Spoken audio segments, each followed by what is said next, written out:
What are some of the basic techniques or tools or skills that you can leverage to successfully go through recruiters' interviews?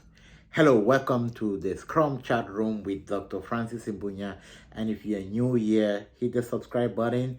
And if you're a returning subscriber, welcome to the space where we keep it real and we try to give you some of the key strategy that is going to help you break that barrier into your Scrum job. And if you're looking for support on how you can land that job fast, you can reach out to us.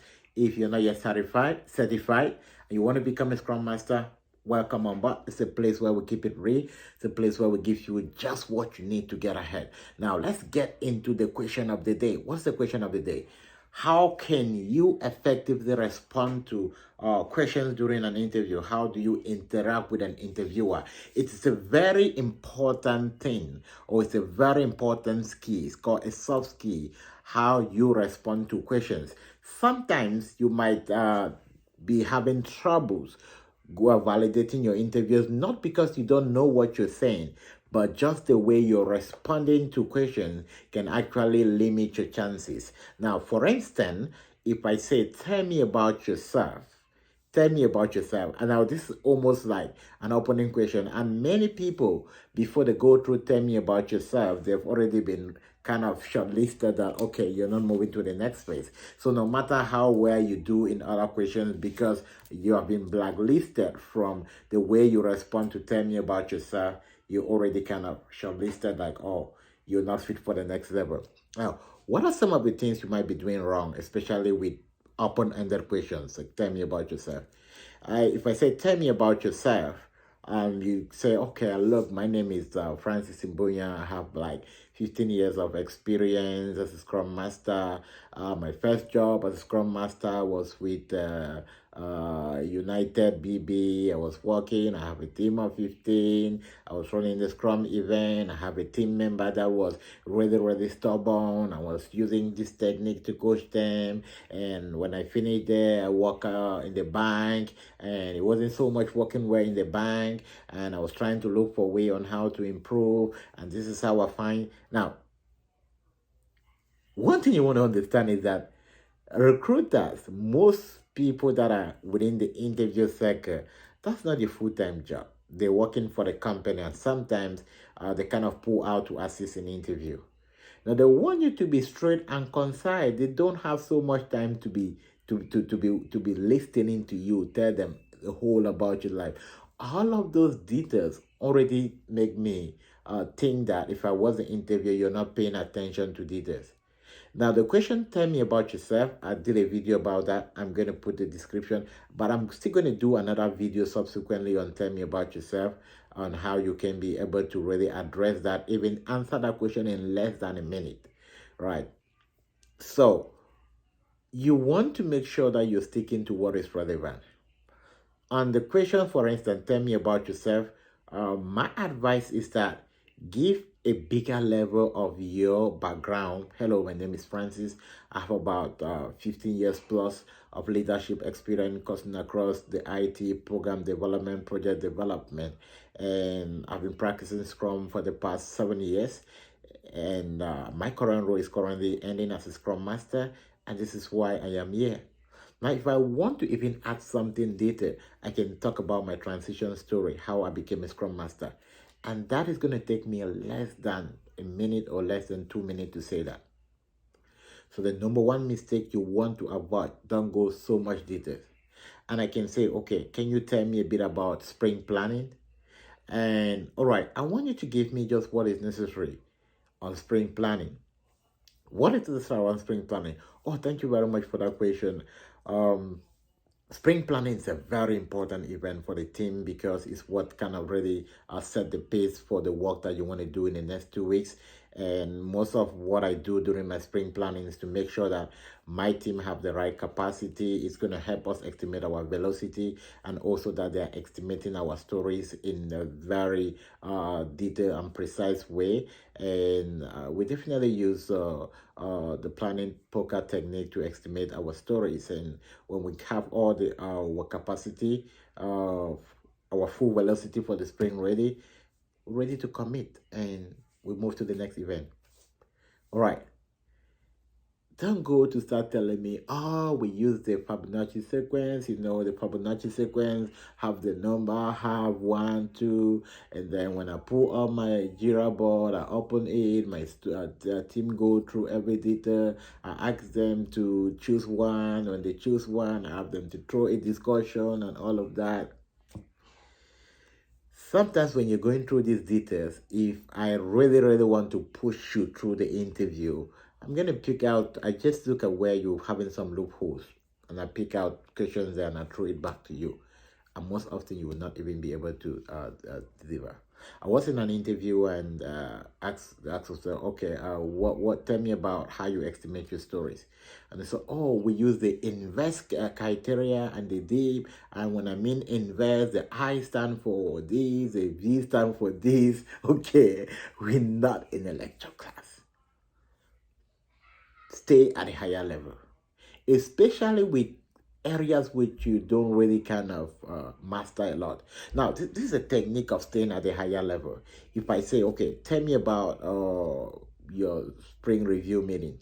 I say, oh wow, spring reviews are very interesting meeting. I love spring review. In spring review, what we do is that the story that we have completed, we demo it to our stakeholders so that we can get their feedback. And the one that we're not completed, we just kind of go through and see what to do with them, and we roll them back to the backlog for next estimation. I've spoken about spring review.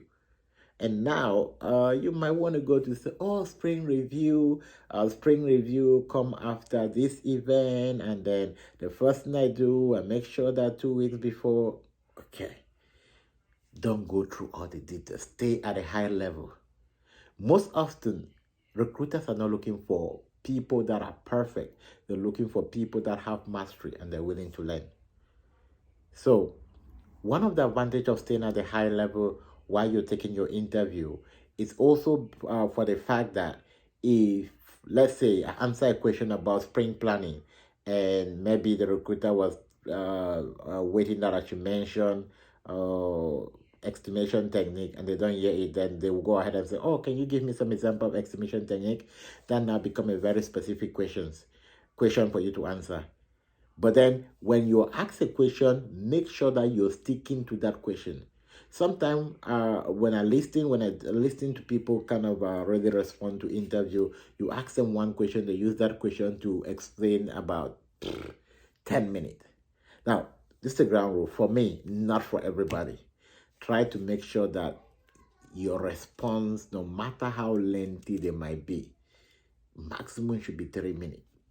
Yeah, make it a conversation. When you start talking for a long time, you'll see that most of your interviewer will be bored, and when they're bored, you're not playing your role as a scrum master. A scrum master is supposed to keep the environment active, right? If you really want to go long, tell me a story that is going to be more of a conversation rather than you just I'm sitting and it seems as if you're lecturing me. No, you're not lecturing anybody. The goal is for you to kind of show that you have some high level mastery. Now, let me talk a bit about how to answer questions which you don't really master them. Let's say, for instance, I asked you a question about technical debt, and you definitely know nothing about technical debt. That's the first time you're hearing that word. Now, it's okay for you to say, wow, technical debt. For some reason, I haven't really used that word so much in my environment, but just from the literally meaning, I could kind of refer to technical debt as some technical work that still needs to be done. The basic that you understand. But if you try to provide the wrong answer, in which you don't even understand something, and you kind of just go explaining it, now that's an example that you're not honest and you're not willing to learn. And that's already a big minus. So be okay to be vulnerable, to say, oh wow, definitely I've not really come across that word a lot, but I think I'm going to take some time and look at that and really look that up and see what it means, right? Even the certain word which I kind of mix them up some of the time. There's no person that's a Superman. Everybody is able to kind of just make some mistake and mix out some certain word. And also understand that the recruiters understand that you in an interview you might be tense and you might forget some certain words. So just be honest, stay straight, don't go too detailed, make the environment lively. Now also don't also always act as if like you're tense, right? Like I'm just waiting for the next question. I want to go. Disrupt the environment. Disrupt the environment. I was in an interview, quite remember, and one of the said, okay, what do you do to actually make sure that um, you build relationship with your team? I said, oh wow, that's a good question. Remember when we started the interview, you asked me this question, and this is what I told you. So I took them out of the question, like take ownership of it, and that's the reason why you're going to get advantage of another. Remember, you're interviewing side by side many other people that all of them understand or they master the Scrum event. So your biggest advantage is going to be these qualities that they are looking for. They're looking for someone flexible, they're looking for someone that's willing to learn, they're looking for someone that have the baseline knowledge. That's your competitive advantage. If you want to get more of this in-depth, I'm going to put my number in the description button. Reach out, join my mastermind community. Definitely not for free. If you're reaching out, be willing to invest, be willing to learn. And many people always ask me the question, oh, if I come to your mastermind group, how are you going to guarantee me that I will have a job? Okay, this is an advice for you, not because you want to join my group. If you want to get into any coaching or mastermind group, know that you have 90% of the work. The coach is only there to respond to your question and to evaluate and say, this is what you're doing wrong, this is how you should correct it. The coach doesn't do the work for you. The advantage of you being in my mastermind group is that I'll definitely have every question to what you're looking for. And your goal is to be an environment where someone can identify what you're doing wrong, correct you, and you go with it. The people that come to my team within 2 weeks, they land a job. Why? Because they've been interviewing. The thing like they felt like there was something wrong. And just within one session, we can be able to identify what is wrong. I have one of the fastest student I have in 1 week. But then what was the problem? The problem was the way he structured his resume. There were a bit of conflicting stuff there, which definitely he will go to this last phase and he said, okay, we move on. Why? Because the more you're going up your interview, the more they're taking time to look at your resume, to look at the consistency, to look at the validity. So within the first, second round, they might not really pay attention to that. But when you get to the last phase where they want to make a decision between maybe the last two or last three people they're interviewing, they start going detailedly. So sometimes you're in the first phase, the second phase, it's just generic. Your resume might not really be an issue. But if you notice that you're going to level 1, 2, 3, 4, and you're coming back, level 1, 2, 3, 4, and you're coming back, definitely we need to do some double checks. And